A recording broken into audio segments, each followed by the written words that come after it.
नमस्कार। ये एक पुरुष का हाथ है जिनकी उम्र अगर कहा जाए 1978 का इनका जन्म है। लगभग 47 साल के आसपास की इनकी उम्र है। क्या कहता है इनका हाथ? हाथ किस तरीके से देखा जाता है, कौन सी रेखाएं किन चीज़ों को दिखाती हैं, उन सभी चीज़ों पे एक एक करके चर्चा करेंगे। उंगलियां अगर कहा जाए छोटी है, ऐसे में कहा जाएगा लाइफ में अपने स्ट्रगल अच्छा खासा व्यक्ति ने किया। एक बात। दूसरी चीज़ अगर कहा जाए तो अंगूठा अगर कहा जाए पतला है ऊपर से, तो ऐसे में कहा जाएगा कि दिक्कतें आती हैं, परेशानियां आती हैं, लेकिन निकलने का रास्ता मिल जाता है। अंगूठा अगर कहा जाए लंबा, ऐसे में बौद्धिक स्तर को अच्छा रखता है। ये पार्ट लंबा है, सोचने समझने की क्षमता देता है। ये रेखाएं अपने घर, गाड़ी, वाहन इत्यादि चीज़ों को दिखाती हैं। थोड़ा सा कर्जा भी चढ़ता है, लेकिन समय के अनुसार उतर जाता है। ये रेखा, एक इसके ऊपर रेखा होने का मतलब ये कहलाएगा, ये कहीं ना कहीं जीवन साथी को थोड़ा सा शारीरिक कष्ट देता है। शारीरिक कष्ट का थोड़ा उतार चढ़ाव, बाकी ऐसा कुछ नहीं है कि बहुत, वो भी समय के अनुसार। ये एक तीसरा पर्व लंबा है। ये ऐसे में कहा जाएगा धन अपने जीवन में रहेगा। ये पार्ट अगर कहा जाए सामान्य है। इस पार्ट पे अगर कहा जाए ये रेखा बनने का मतलब ये कहलाएगा कि साझेदारी में काम करा करिए तो थोड़ा देख दाख के, और बहुत ज़्यादा किसी पर वो ना कर रखा करिए। ये पार्ट लंबा है, धन के दृष्टिकोण से अच्छा है और मेहनत ऐसे लोगों को करवाता है, लेकिन आलस्य भी बहुत रहता है। और कहीं ना कहीं जो है नींद, ज़्यादा ही नींद आती है। आलस्य मतलब ज़्यादा आलस्य को ये दिखाता है। मन में एक चिंता, एक डर और एक वहम बना रहता है। मेरे काम में ये ना हो जाए, आगे जो है मैं ज़मीन पे ना आ जाऊँ, कोई ऐसा कर्जा तो ना चढ़ जाए, या घर परिवार को, ये चीज़ें जो है समय समय पे दिमाग में इस चीज़ें घूमती रहती हैं। सूर्य की उंगली अगर कहा जाए, ये पर्व अगर कहा जाए सामाजिक प्रतिष्ठा है। आप जहाँ पर भी रहते हैं प्रतिष्ठित होते हैं। ये पर्व अगर कहा जाए यश है, लोगों की मदद करते हैं, उसमें कहीं कोई दो राय नहीं है। यश अगर कहा जाए तो भी वो भी सामान्य ही है। बुद्ध का क्षेत्र अगर कहा जाए, ये हिस्सा लंबा है, धन के दृष्टिकोण से अच्छा। ये हिस्सा अगर कहा जाए तो कहीं ना कहीं पार्टनरशिप से संबंधित जो ना मैंने कहा उसको ध्यान रखिए। ये हिस्सा अगर कहा जाए, इस पर रेखा ऊपर नीचे होने का मतलब ये कहलाएगा थोड़ा सा वैवाहिक जीवन में जो भी जीवन साथी है उसे वैचारिक बातें चला करती हैं आपस में। यहाँ पर अगर गुरु का क्षेत्र अगर देखा जाए, सामान उठा है, धन के दृष्टिकोण से काम से संबंधित चीज़ों के लिए अच्छा कहलाएगा।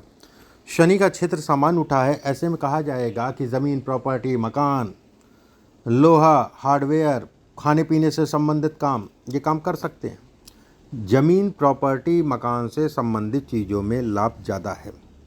ये रेखा जीवन में व्यवस्थाएं चलाती रहती हैं।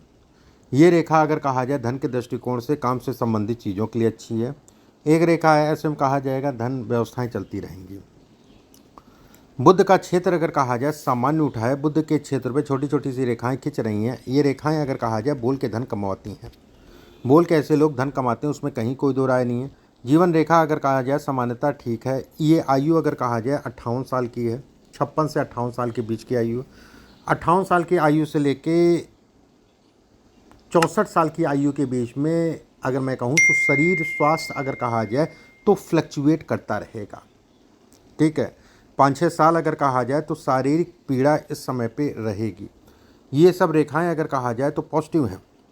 ये सब रेखाएं अगर कहा जाए तो अच्छी हैं।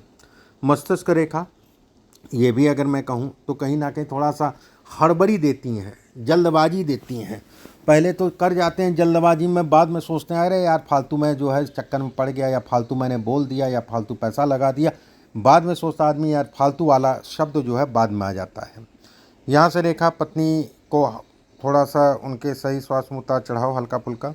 शुक्र का क्षेत्र अगर कहा जाए सामान उठाए, धन के दृष्टिकोण से अच्छा है। यह हिस्सा अगर कहा जाए तो कहीं ना कहीं ऐसे लोगों के पास 3 से ज़्यादा प्रॉपर्टी होती है।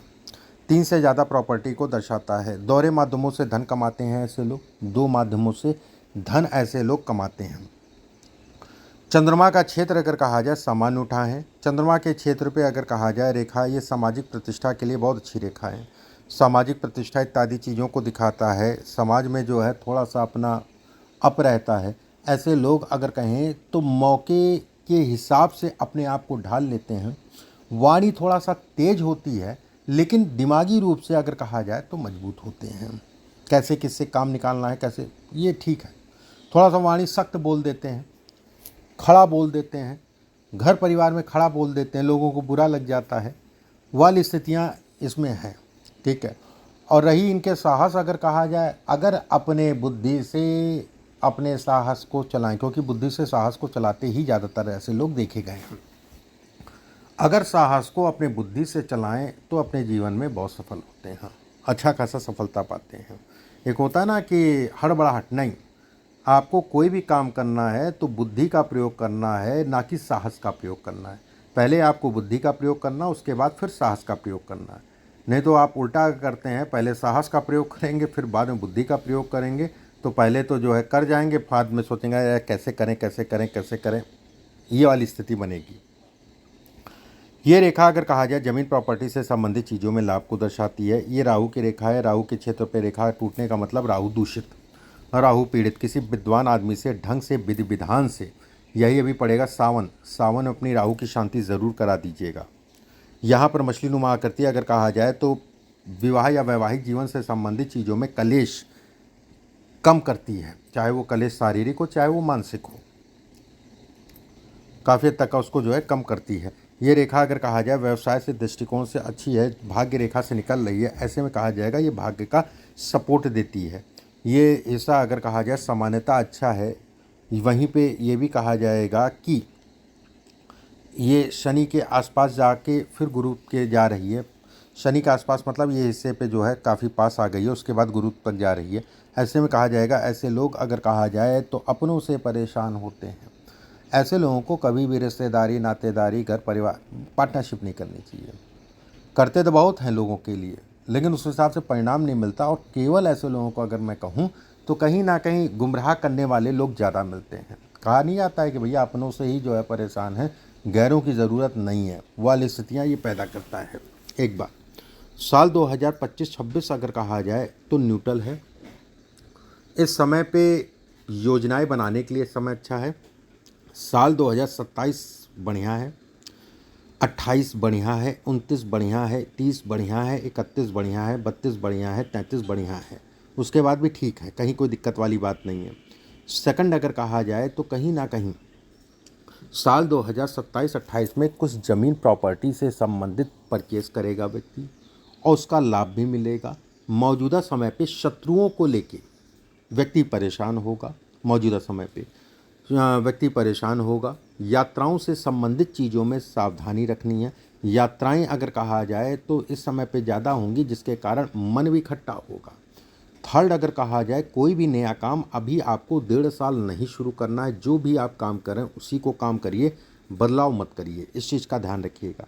थर्ड अगर कहा जाए किसी व्यक्ति के कारण आपके धन का नुकसान होने वाला है और थोड़ा सा मान सम्मान प्रतिष्ठा में भी आपको जो है थोड़ा सा देख दाख के चलना है कि किसी प्रकार से आपकी मान सम्मान प्रतिष्ठा में कोई कमी ना आए।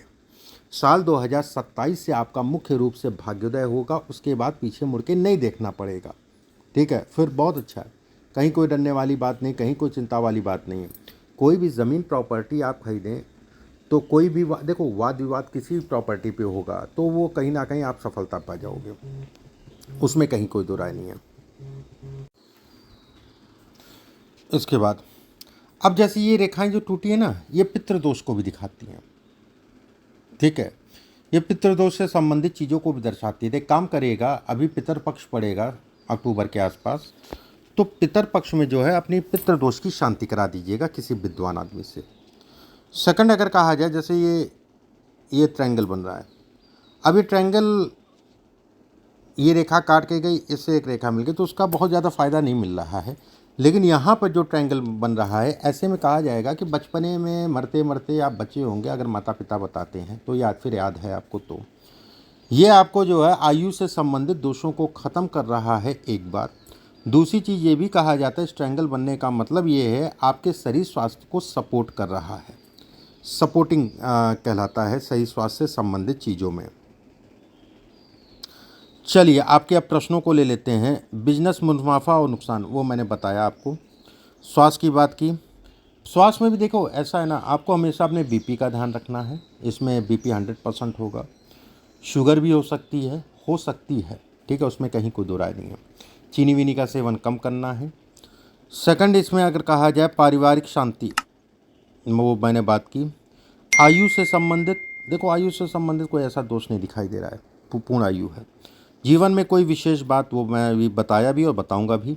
कौन सा बिजनेस करें वो भी मैंने बताया। दुश्मन संबंधी, देखो दुश्मन अगर मैं कहूँ, मंगल बलिष्ठ है, चंद्रमा बलिष्ठ है, सूर्य बलिष्ठ है। ऐसे में कहा जाएगा कि राहु के कारण कहीं ना कहीं दुश्मन बनते हैं, लेकिन दुश्मन उन ग्रहों के कारण कुछ कर नहीं पाएंगे।